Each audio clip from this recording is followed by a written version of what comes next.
I would like to invite to the stage our panelists, Jolanta Jaworska, Government Program Director, IBM Poland and Baltics, and Vice President, Public Affairs and Regulatory ABSL. Oh my God, that's long. Tomasz Horaček, Head of PMO Poland, Vice President, State Street. Nicklas we have already. And Marek Tryzybowicz, Co-Founder and Design Principal, Bose International Planning and Architecture. Can I sit in the middle? Everyone has... Nicklas, you did the great job as an introduction. Honestly, I'm super impressed, and I think this is the space for the leaders. So I'm happy that we can have this discussion, as Martina said yesterday. A lot was said yesterday about the mobility, the way we work, and that's why the topic of today's panel is Smart Work is the workplace of the future still the office? I think this is challenging change still, and that's why we talk about it a lot. And today the goal is to clarify actually what smart working is, because I think there are a lot of myths, a lot of ideas, different facts maybe. And with our panelists today, we're going to share with you our experience, our good practices, and maybe sometime food for thought. So what smart working actually is, for me, it's a managerial philosophy which concentrates on effects, not where or when we actually perform our work. And if I can use the before presentation, let's say slogan, I think it's a way to unlock the awesome in people. So we give the freedom to people to choose when and where they would like to perform their tasks, where are the best options, where they can use their strengths. But before we start our discussion, I'm the moderator, so I should stop right now talking. Let's see a short movie of a company who actually started to implement this idea. And I want you to look at the reasons why they decided to go for such smart working, because this is the important part, is to get the strategic view of this idea. Czy mogę prosić o wideo? Thank you.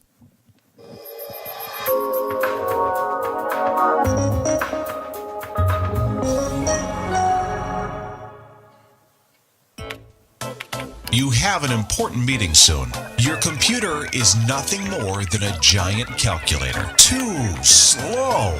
The office is too noisy. A little silence, please. You missed your son's game. Your spouse always has to take out the garbage. If only your desk got a little sunlight, or if your chair was more comfortable. You gave up exercise too. I wish. Successful brands have happy employees. That's why Siemens created the new Siemens office. Not just an office, a living space. Because exciting ideas get off the ground only in environments that allow creativity. The only thing you will need when you want to focus, need to rest, or just while thinking up a new idea, is the new Siemens office. Each day, you can make a different choice in the new Siemens office. In the morning, you can check your emails at any desk you want and leave any chair you want in the evening. You can work mobile without missing your child's performance and spend your time with your family whenever you want. Because Siemens believes that your job should adapt to your life, not your life to your job. Siemens offers a comfortable working environment with the new Siemens Office concept. It protects your physical health. It helps you protect your mental balance. It creates different concepts for different groups. Just determine your particular needs and use the most suitable place. So easy. Extraordinary environments create extraordinary solutions. The new Siemens office has been designed to ensure this. Our aim is to turn your workplace into a living space and to ensure that you are much happier when working at Siemens. Each of our employees deserves to feel valuable.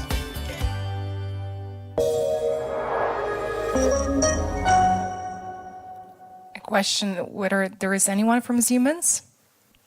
No. Okay, good. because I didn't ask you to use the video, but I saw it at a conference which was dedicated to smart working. So the first question, because we divided the panel into 4 sections, because the smart working is actually consists of 4 areas, which is organizational policy, technology, leadership, and physical layout. So as you could see from the video, the look, of course, and the idea of smart working, how Siemens used it, was more on strategic view. So maybe the first question would be, why you think that they actually started with this project? Well, I think they started with this project because otherwise they will not be able to find and to employ the talents that they are looking for. And the war for talents, it's still in the place and will be in the place. And I'm sure that we are all here because it's the question that we are asking ourselves, what our future employees will need. What are the millennials all about? What are their expectations? We know that by 2020, 50% of our workforce will be younger. Will be will be born after 1980, and for them, it looks that they have completely different expectations. They do not expect that they will be working from 9 to 5. They expect that the place, the work, will be personalized to their needs. They want to be more aligned with the values, with the communities, able to collaborate. But I don't want to, to take all the time from the others, because I can talk and talk about this. Simply, there's no other choice. We have to change the and adapt our the way we work and the offices to the needs of the future. Because I think what was important, of course, it's probably something which we talk about, is that what they said, your job should adapt to your life and not your life to your job. And I think this is the getting bigger and bigger requirement from us. I mean, all of us are employees, so let's not talk only about millennials, because this is a nice topic, but I think every one of us would like to work in such a way that we can balance our private life, our business life, and do our best. So maybe, guys, can I ask you for a short comment without using the arguments for the panel, please? I think it's a combination of attracting talent in terms of this flexibility, but on the other hand, there are also clear benefits for the organization, as we can, if there are, for example, monthly processes which require peaks, people are then more willing to adapt to those, and you do not have massive overtime. Exactly. Well, I think it's an ongoing process. This is not what we realized that it should happen now. I remember working in US in the 90s and working for the company which changed the name. Since then, it's one of the major consultancy business in the world. And the concepts of hoteling, or the concepts of a flexible office space, of a desk sharing, these things were already there. I think this one important thing we have to realize, that nothing is static. We have to very closely look at the current trends in the workforce for a very good reason. It's an issue of being competitive on the market, to offer the conditions for employees, for consultants, for people who work in a way which is responding to not only to the most important broad factors of the company, but also to the expectations of the young people. And believe me, and I'm sure you know that very well, that today's generations are very much different than those who started their work 10, 15, 20 years ago. and we have to be very alert to that. We have to look for any way to be competitive, and the So I can be a workplace. good devil's advocate today because I'm the millennial, so I can challenge you today then.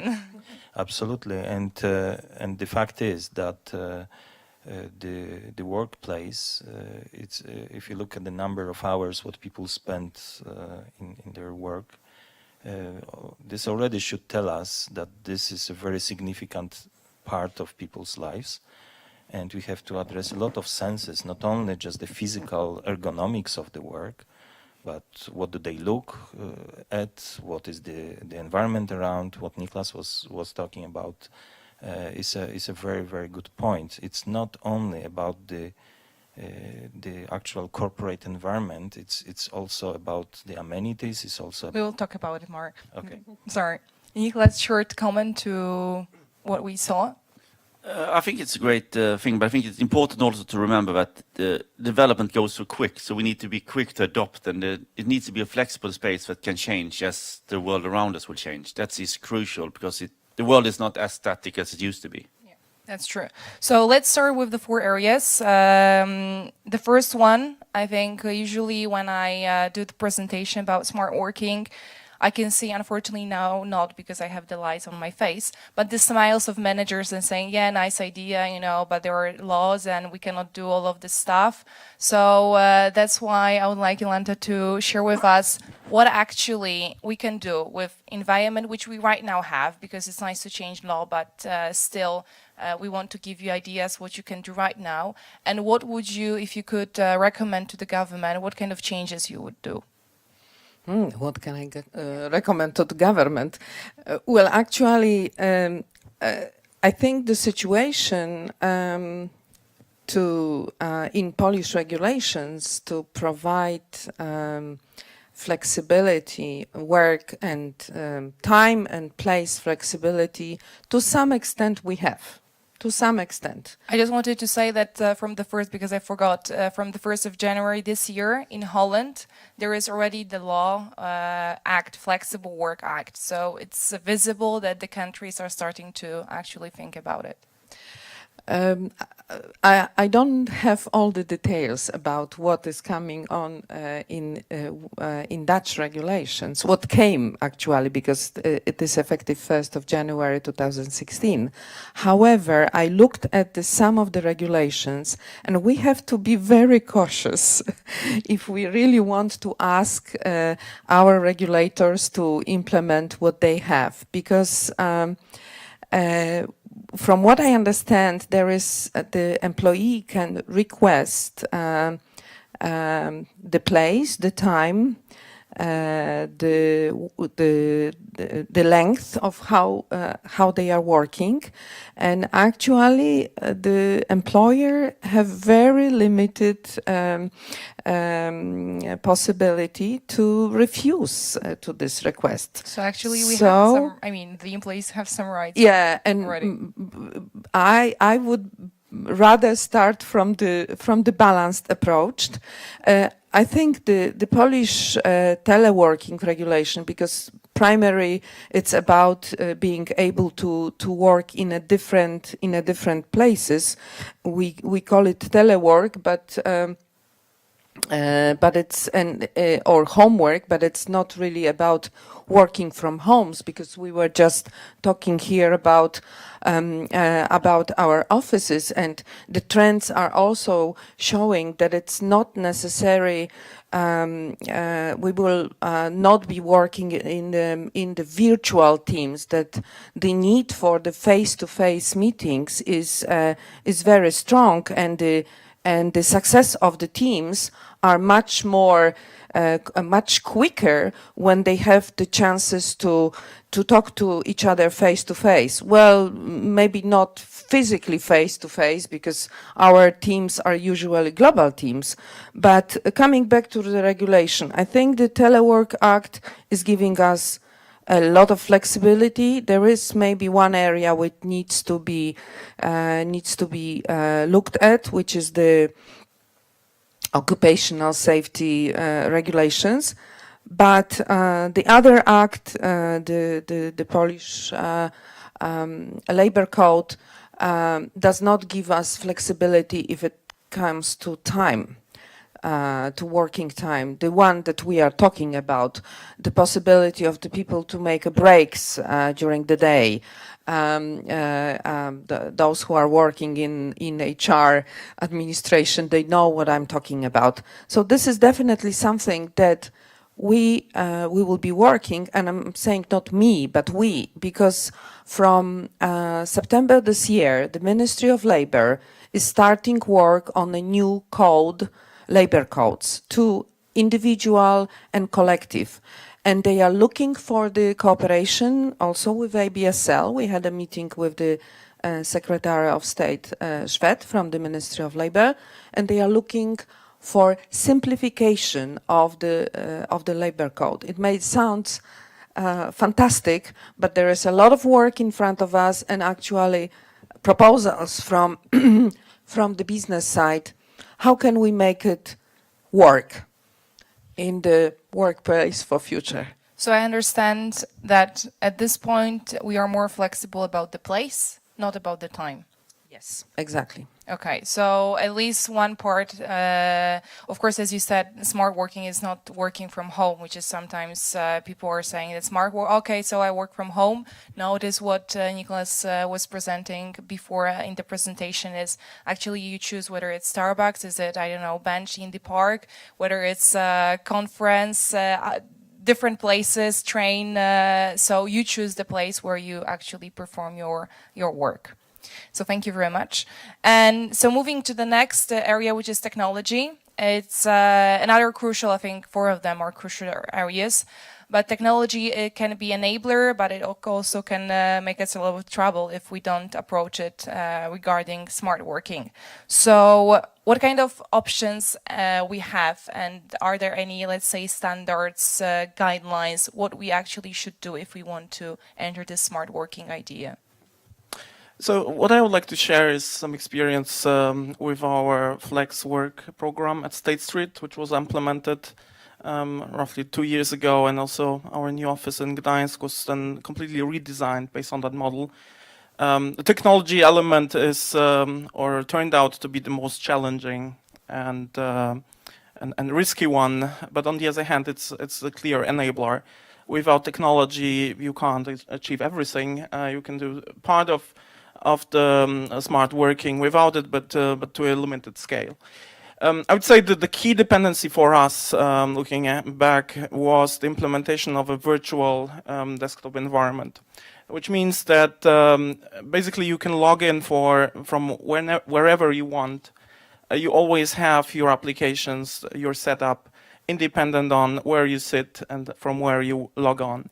That was a key driver for us to implement the whole program. And as such, I would say those solutions which are cloud-based or virtual, which doesn't require desktop installation or any physical hardware setup, are really critical here. On the other hand, it's because we are working in a financial industry, so there are certain limits, whereas maybe other industries are, but it's easier to implement those elements. But obviously, we are guided by regulators and certain compliance rules. So it's very important to review those limitations, also from an infrastructure perspective. Redesign some processes where needed to enable those. As an example, for example, I would like to name maybe the access to market terminals where you check prices, etc. So this requires some re-engineering or also implementation of soft solutions. On the other hand, I think it's very important in terms of a driver and what we are considering now for the future is a true setup where the true location becomes in fact independent. So we are now looking at equipping all employees with laptops, which would be used in the office as well as from home. So independently where they are, they would have the physical hardware to do their jobs. On the other hand, so obviously it's an investment, but maybe also some risk in terms of data privacy to work remotely. But on the other hand, you're also strengthening your business recovery strategy by having a workforce which can work from any location, in fact, depending on the internet access. And what is the most, what irritates employees the most regarding technology and if they work in a smart way? Well, obviously, it's there is a point where you become really dependent on technology. So working remotely, there are independent internet providers. You never know if something would happen at home, etc. So you need to be mindful with employees, but employees also need to make sure that they respect the process in terms of understanding deadlines, priorities, and if their setup is not correct, then they simply have to come to the office. So it's not it's a day off then. Sure. So employees, with employees, for me, it's also regarding the leadership, which in my opinion, when we talk about smart working, I think this is actually the biggest challenge because it's changing ourselves then. Because smart work is a different way we actually evaluate people. We look on effects, not whether they are in the office or not. So we know that, okay, we can change the places, not the hours yet. We know what technology we need. But what it expects, I mean, what does it mean for us, for the leaders? And what if the employees are not so happy at the beginning of this idea? Because we talk about millennials, but I think there are a lot of companies which still have different generations in the offices. And what to do not to be perceived as a new C-suite idea. Nicklas? I think the discussion if it's in the office or not in the office, I think that's not really so relevant. I think it's more, it should not be a must to go to the office. It should be a pleasure to go there. And if you create that area around, and what I talked about before, it's something that you really want to go to. I think, and then in that area, creating that, so it will be like a hotel or like an area where you will meet. Because a little bit of the problem that people are having, you want to meet, but still you want to have the freedom. And you need to create both of them, because if you have a lot of remote, you have a lot of emails and phones, which is a lot of misunderstandings are creating by not meeting face-to-face, either via video or via a physical area. So I think the things about the hot desks and the space with technology, that's already happening. That is... No, but talking about the managers, what if they're not ready for this? The managers has to in some way, because there will be mixed between both. But I think it's both the managers and the employees has to be ready, because not only the managers, it's a new way of working for the employees as well, where you need to get used to the freedom under some kind of responsibility, and for the managers to give that responsibility. Yeah. A couple of months ago, we made invited in US. A group of scientists, of social media experts, book writers, to discuss with us about how the new work will look.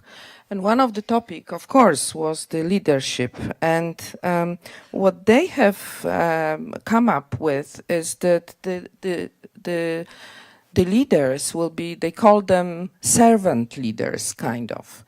So it will be more like project managers, less C-level.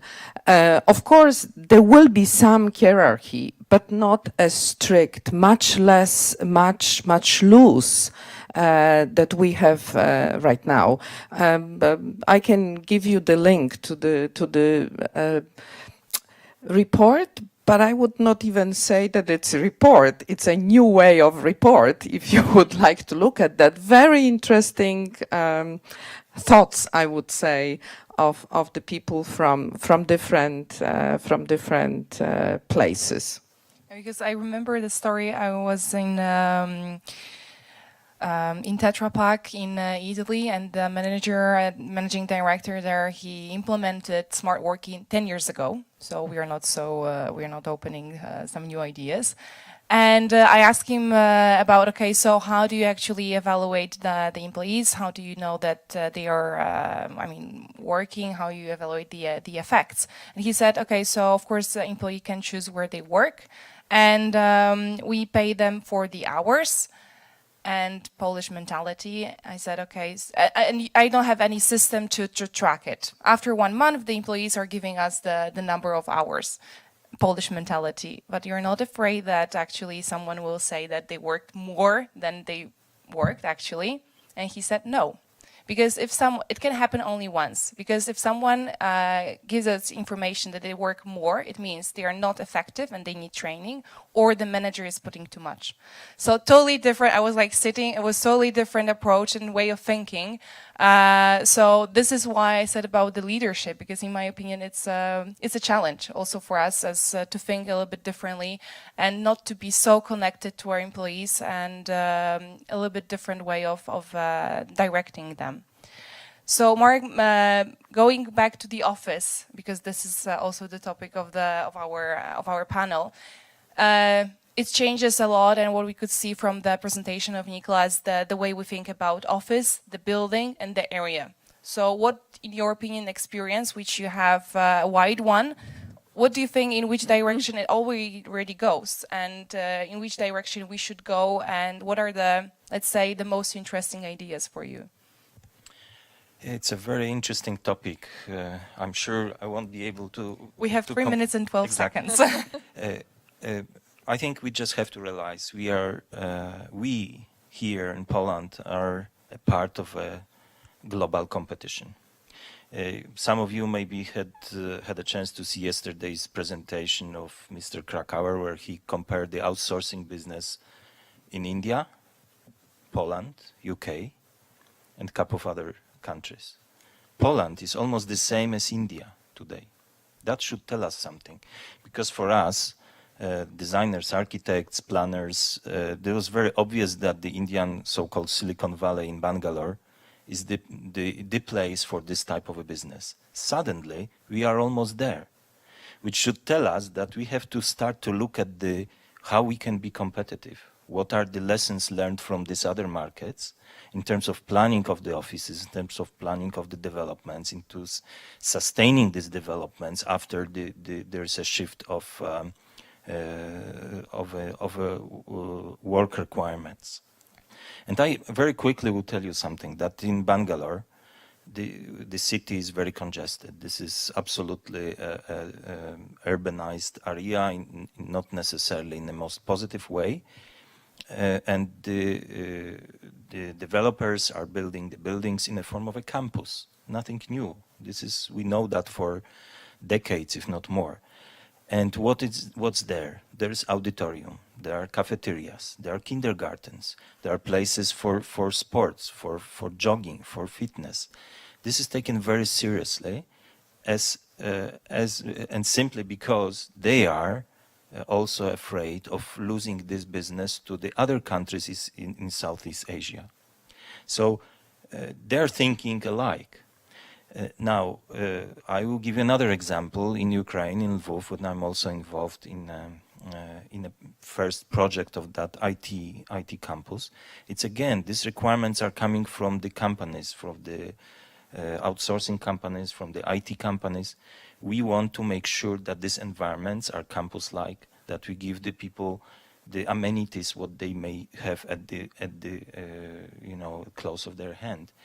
And they take it very seriously. Again, the places for relax, the places for sport, the amenities in form of some commercial venues, kindergartens. All these things are not let's be so nice to all of us.